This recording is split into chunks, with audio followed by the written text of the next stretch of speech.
Welcome back. We have two tasks ahead of us this time. A major overview of verbs, don't be frightened, and the first of two parts discussing words that are made of a single letter that attaches to the beginning of another word. First, verbs. We saw last time that vayomer, and he said, was based on 1, a root, aleph mem resh, 2, a particular kind of pattern that the root is plugged into that tells you when and how the verb was done, and 3, different prefix letters that change who's doing the verb. Vayomer, he said, vatomer, she said, vanomer, we said. The technical name for this form is the converted imperfect. The perfect and the imperfect are the two forms of the biblical Hebrew verb that tell you when and how the verb was done. And for these two forms, besides the root of the verb, you'll also need to know the PGN, person, gender, and number of the verb. Number means simply, is it singular or plural? Gender, is it masculine, feminine, or common to both genders? And person, we don't think about this much in English, but we use it without thinking. I do, but he does. And perhaps you've read about someone that he talks about himself a lot in the third person. Here's what person means. First person, the person who's speaking, I in the singular and we in the plural. Second person, the person or people that we're speaking to, you. Third person, anyone else that we're speaking about, he, she, it, and they. So English has a third person singular neuter. Hebrew doesn't have it. English makes gender distinctions only in the third person singular. Hebrew makes them everywhere, but in the first person. And English, nowadays anyway, says you for everyone in the second person, while Hebrew has 4 different forms of you: masculine, feminine, singular, plural. Every verb in Hebrew can be described in this way. What is the root? What is the form? And, if it's perfect or imperfect, what is the PGN, person, gender, and number? So, vayomer is from aleph mem resh.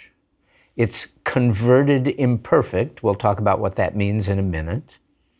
And it's third masculine singular, third person masculine singular, but I'm not going to keep saying person. In describing a verb, we just say first, second, and third. Now let's talk about tense. The part of a verb that tells you when it happened. I do, present tense. I did, past tense. 2 different forms for the different times. Contrast doing, which doesn't say anything about time. The standard way in Hebrew to say that someone did something in the past, the same form that's used for the past tense in the modern Hebrew that's spoken today, is a form that in biblical Hebrew is called the perfect. You can think of it as referring to actions in the past that have been perfected or completed. In Genesis 1 through 5, the story of the first day of creation, there are 3 of these forms. Bara, he created, in verse 1. Kara, he called, in verse 5. Both of those are third masculine singular. And hayata, it was, in verse 2. Third feminine singular, because eretz, earth, is a feminine noun. Third person means, in English terms, he, she, it, or they. Perfect verbs are marked for person, gender, and number by their endings. Hayta, instead of haya, marks this kind of verb as third feminine singular. But bara and kara in our passage don't have endings. They are unmarked. In the perfect, the unmarked form indicates third masculine singular. and the God of the Bible is grammatically masculine. Don't shoot the messenger. What about Eretz? Haaretz, the earth? We certainly wouldn't say that she was created. We would say it was created. However, there's no neuter in Hebrew. Eretz is a feminine noun, and it takes feminine forms whenever Hebrew calls for a gender distinction. Verbs, adjectives, and pronouns. In English, we would say it, but there is no it in Hebrew. That's the perfect form of the verb, the past tense. But long ago in the development of Hebrew, there was a different past tense form. We know a similar form from the cuneiform language called Akkadian. Nothing to do with our Cajuns in America. This is Akkad, Akkadian, an ancient Semitic language. Not a sister language to Hebrew, but slightly more distantly related. Let's call it a second cousin. This other form still exists in Hebrew. In modern Hebrew, it's the future tense. In biblical Hebrew, it's used to indicate an action that's unfinished. That's the opposite of a perfect verb. It's the imperfect. But it also has a special use in biblical Hebrew. When you introduce it with a vav, a patach, and a dagesh in the prefix letter, that, quote unquote, converts the present or future meaning of the verb to a past tense. If you look at it historically, that form is reverting to its pre-Hebrew usage. What that means is that there are two different ways in biblical Hebrew to express the past tense, and we can see them both in Genesis 1:5a. Kara, he called. Vayikra, with a vav, a patach, and a dagesh in the prefix letter, also he called. Without the va, it's an imperfect form. With the va, the imperfect form is being converted to a perfect meaning. It's a converted imperfect. But there's a difference between a perfect verb and a converted imperfect verb, even though they both indicate the past tense. A converted imperfect verb tells you the sequence of events. Vayomer Elohim yehi or. God said, let there be light. Vayehi or, and then there was light. There are actually two different names for this verb form, describing the two different aspects of what it does. I call it the converted imperfect because, as you now understand, it takes an imperfect verb describing uncompleted action and converts it into a perfect meaning describing an action as finished.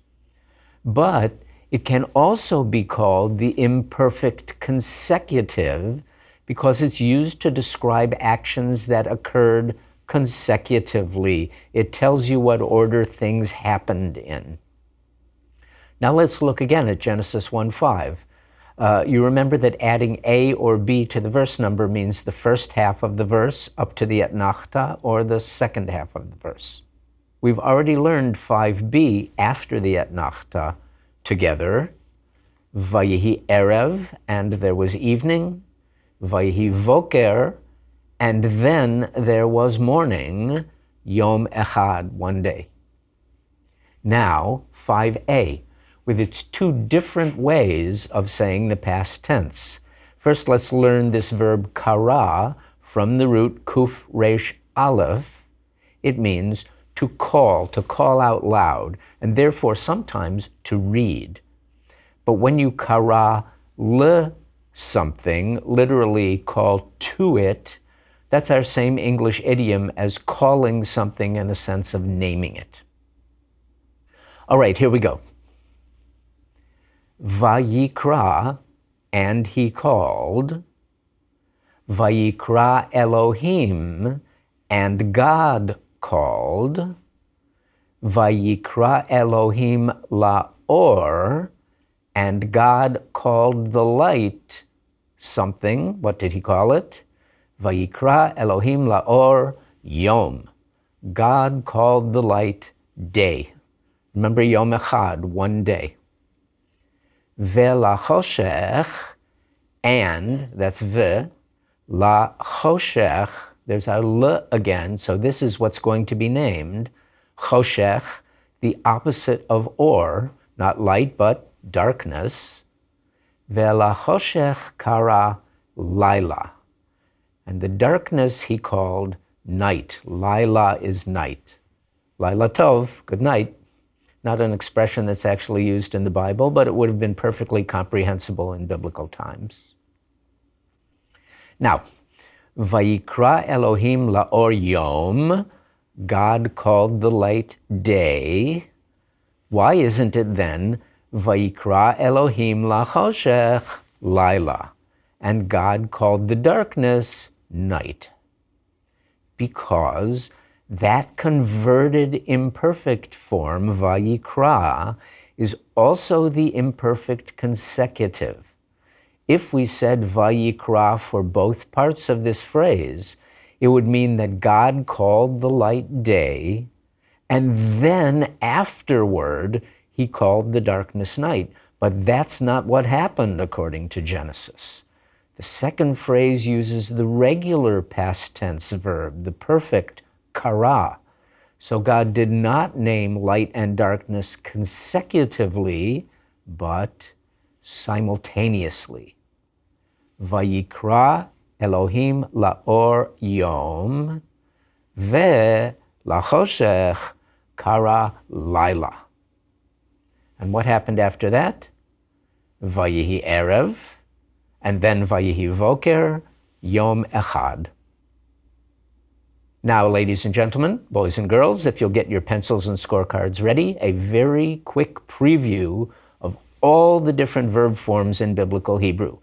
There are 5 different verb forms. First, the 2 forms that tell you when and how someone did something, 2 tenses. And they are the forms we've already seen, the perfect and the imperfect. Since these 2 forms pin down the time when an action occurred, they are called finite verbs. Next, there's a form that's not finite, the infinitive. It's often used like our English infinitive, to call. The infinitive just describes the action, doesn't say anything about when the action happened or will happen, doesn't say anything about who did it or does it, just names that particular verb action. It's a verbal noun. So it's also used like our English gerund, calling someone by name. The biblical Hebrew infinitive is also the way to express a gerund because it's actually a noun form of the verb. Then there's a verbal adjective, using the verb to describe something. That's also the ing form in English, but it's used in a different way. Calling someone by name just describes the activity, doesn't say anything about when it happened or will happen, and it also doesn't say anything about who did it. But if I am calling, or you were calling, or she will be calling, then calling is an adjective that describes the person doing the action. Intuitively, it seems like a verb, but it's really a verbal adjective. I am calling, I am hungry. Both of them are adjectives describing me. The English grammatical term for a verbal adjective is a participle. That's the term we use for this form in Biblical Hebrew. It doesn't say when the action is taking place, but it does describe the person or thing doing the action. As we'll see when we learn adjectives, adjectives in Hebrew can be used as if they were nouns. Shofet is a participle from the verb that means to judge.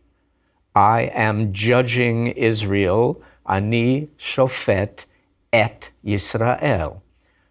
But ani shofet can mean either I am judging or I am a judge. The Hebrew name for the book of Judges is Sefer Shoftim. And Shoftim, judges, is the masculine plural participle of that verb. It names the people who were judging, or more properly, ruling Israel during that period of history. If you want to be more literal, you could call it the book of judgers, but really rulers. That's the participle, our fourth verb form. And finally, there's the imperative, the command form. Be fruitful and multiply, pru urvu. Be fruitful and multiply, and that's an order. When you say something imperiously, that's the imperative, the form that issues a command. And those are the 5 forms of the verb. 2 finite verbs, verbs that point to the time something happened, the perfect and the imperfect. An infinitive, the verbal noun. A participle, the verbal adjective. And the imperative, the command form. That's it. All right, that is more than enough about verbs for now. Now we're going to start a topic that will carry over to next time about 5 Hebrew words, each spelled with a single letter that must always be attached to the front of another word. We've seen most of them already because it's extremely difficult to find a biblical verse that doesn't have any of them. So it's time for us to start learning them. And we're also going to go for broke and learn a 2-letter word, a separate word, which, like the individual letter words, is used to indicate something about the word that follows it. Here we go. Let's start by learning the rest of Genesis 1:1. We already learned the first 3 words, Bereshit bara Elohim, in the beginning God created. And the rest of the verse tells us what he created. Et hashamayim ve'et haaretz. Shamayim means sky or heaven. Eretz means earth or land. But what are ve, ha, and et? First, ve. Let's keep things simple to start out with and put this at the flashcard level. Ve means and.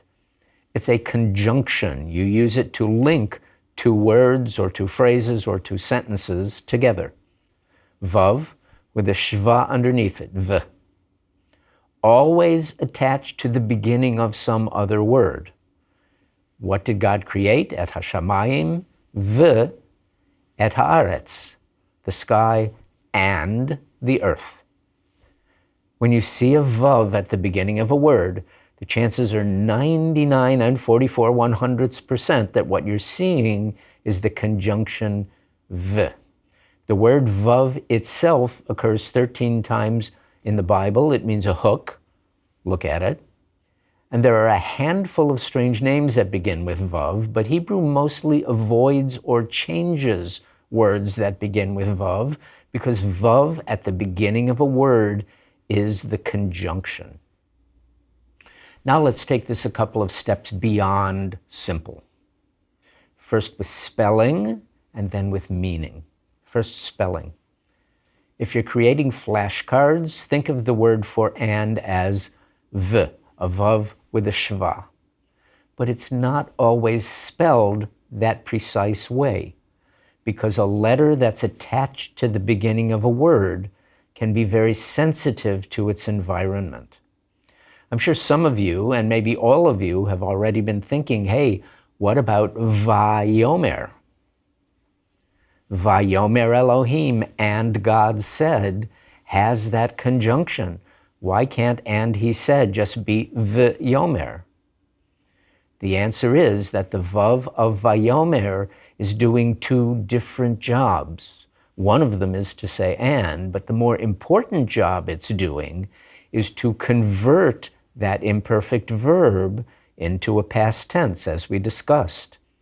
And that particular grammatical task demands va, not just v, but vav with a patach followed by a dagesh. There are also some phonological reasons why the spelling of v will change. By phonological reasons, I mean reasons related to the sounds that your mouth is making or trying to make. The biggest one is the rule of Shva. What is the rule of Shva? It's the rule that you can't have two Shvas in a row at the beginning of a word. What happens when you do? Something's got to give. Normally what gives is that the first Shva changes to a chirek, an E sound. This happens with Vav too, but only under unusual circumstances, most often if the next letter is Yud. Because remember, Vav is related to our letter W, and it's used to mark the vowels O and U. So to avoid two Shvas at the beginning of a word, Vav prefers to change itself into an U vowel. Here's an example. The name Samuel in Hebrew is Shmuel, not S-A, Samuel, but Shin Shva, Shmuel, Shva under the first letter. What happens when I need to attach V to it? Look at Jeremiah 15:1, which talks about Moses and Samuel, Moshe u Shmuel. Not Moshe v Shmuel, can't say that in biblical Hebrew, but Moshe u Shmuel. The conjunction v changes when you add it to a word that already begins with consonant Shva, it changes to u. Another of the possible changes is this. When you put vav in front of a word that's accented on the first syllable, of course if the word only has one syllable, then v often becomes va, spelled with a kamatz. So when Genesis 8:22 talks about day and night, you remember Yom Echad, one day, and night is Laila, so day and night is Yom Va Laila. Here's another example, wood and stone, Eitz Va Even. It's va, not v, when it's followed immediately by a word that's accented on the first syllable. Another word you know that's accented on the first syllable is melech, but there's another rule that takes precedence in this case, which I'm teaching you now only because it's such a fun rule. It's the bump rule. When vav precedes a bet, a mem, or a pei, BMP, it always changes into an u. So it's Melech Yisrael, the king of Israel, and the king of Judah, U Melech Yehuda, not the Melech Yehuda. Happens with bet and pei as well as with mem, so it's the bump rule. There are some other possible changes too, but we'll look at them another time. You're not writing biblical Hebrew, so you don't need to be able to produce these changes yourself. You just need to be able to recognize them. I'm telling you these rules so you don't think the changes are just random. So much for the spelling of v. Now a little bit more about the meaning. V does not always have to mean and. It can also mean or. His son, Beno, or his daughter, U Vito. Remember the bump rule that v changes to u before bet, mem, and pei. That u is our conjunction v. And in this case, it means or. Beno U Vito, his son or his daughter. And that vav can also mean but. Famous phrase from the Song of Songs, I am black but beautiful. Shchora ani v'nava. Nothing to do with Africa. She means she's been blackened by the sun like a farm woman. Doesn't have that beautiful white skin of the girls who live in a palace and never lift a finger. So v is used to link things, mostly with and, but sometimes with but or even or. Now let's move on to our next attached letter. Ha shamayim and ha aretz. The sky and the earth. Ha is the. Like almost everything we'll learn, it's not quite that simple, but let's start out the simple way. Ha is the. ha-shamayim, the sky, ha-aretz, the earth. Now let's look at it a little bit more closely. The sound ha can mean lots of different things in Hebrew, but when it means the, it's spelled in a specific way. Hey with a patach, ha, and a dagesh in the next letter. Look at the shin of hashamayim and you'll see it. That dot in the shin, that dagesh, is part of the Hebrew word that means the. But just as there are 6 letters, the Beged Kefet letters, that take a dagesh for phonological reasons as well as grammatical reasons, so too, as we've mentioned, there are 5 letters that just won't take a dagesh even for a grammatical reason. That means the spelling of the word ha has to change. If you put it on a word that begins with one of those 5 letters, what are you going to do?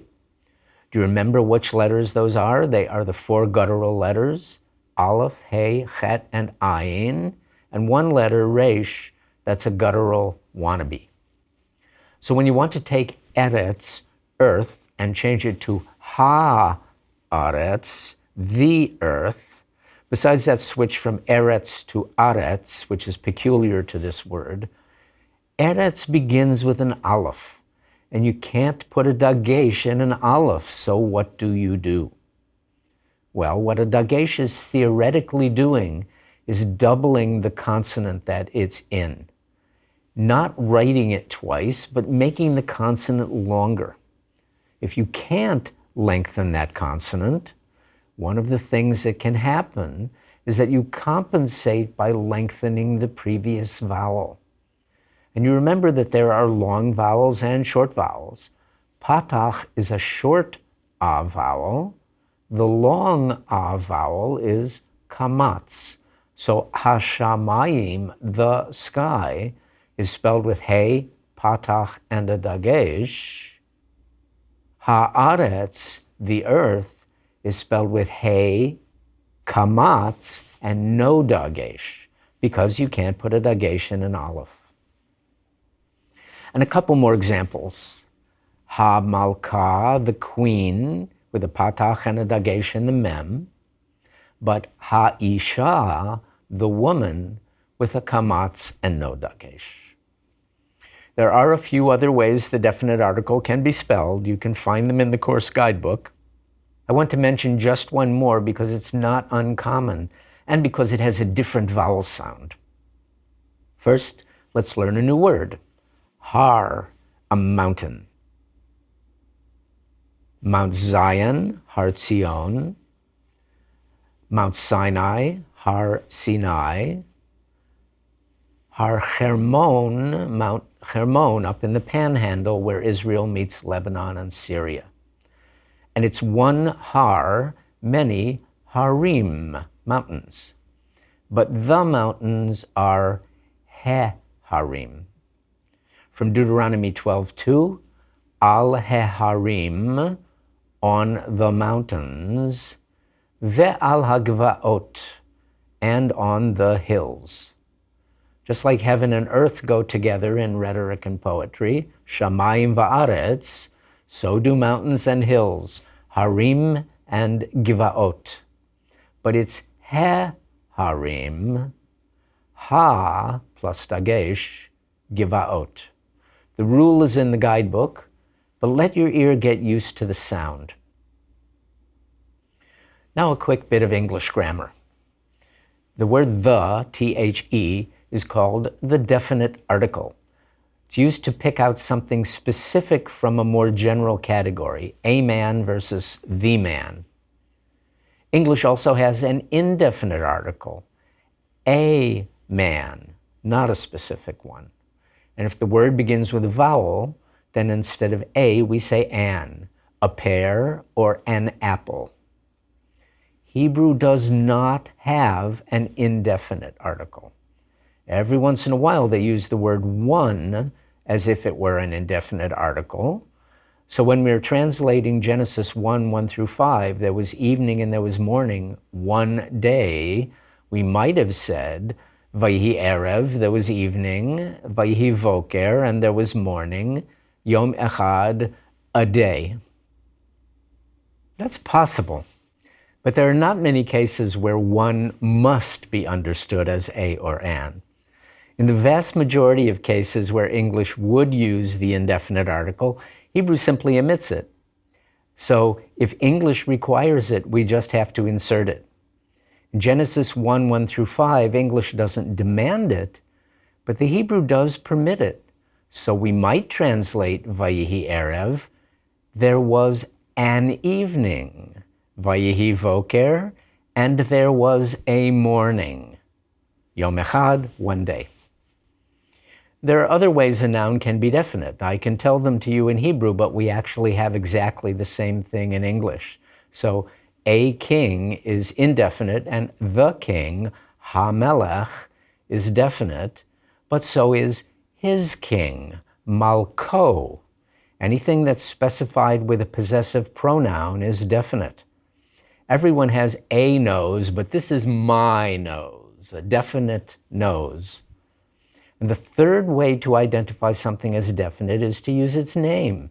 You can't get much more definite than calling someone by name. A king could be any king, but David is a definite king, David. Once more, there are three ways of identifying something as definite rather than indefinite. One, by using the definite article, the in English, ha in Hebrew. Two, by labeling it with a personal pronoun, his king, malko. And three, by naming it, Hamelech David, King David. Which leads us to et, the marker of the definite direct object of a verb.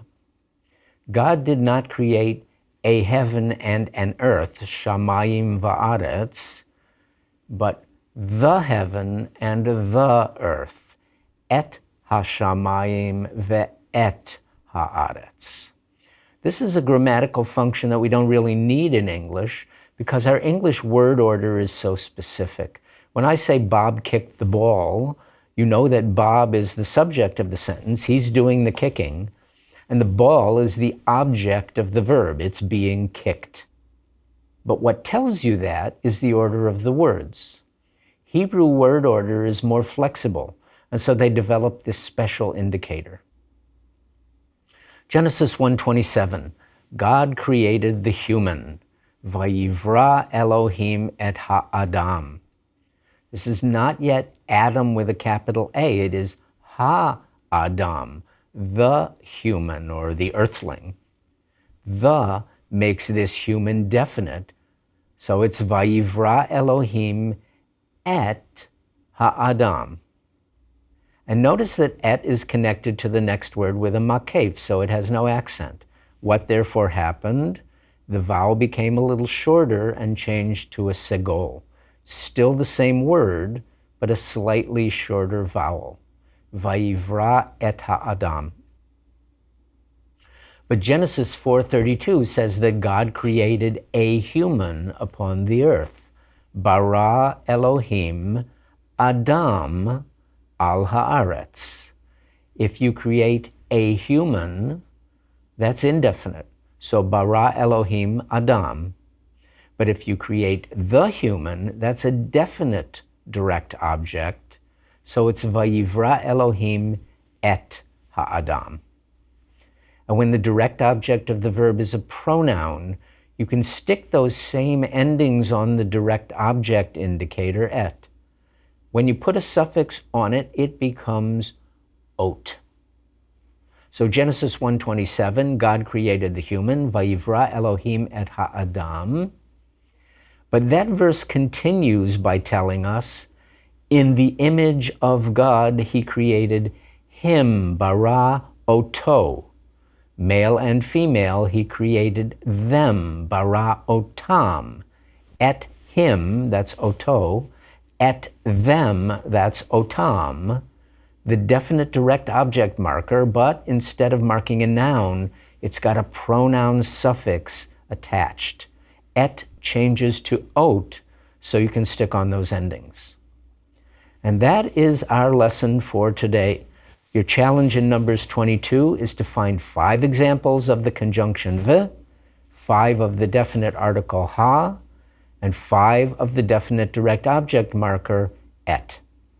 With a segol or a tsere, it's the same word. Next time, 3 more one-letter words.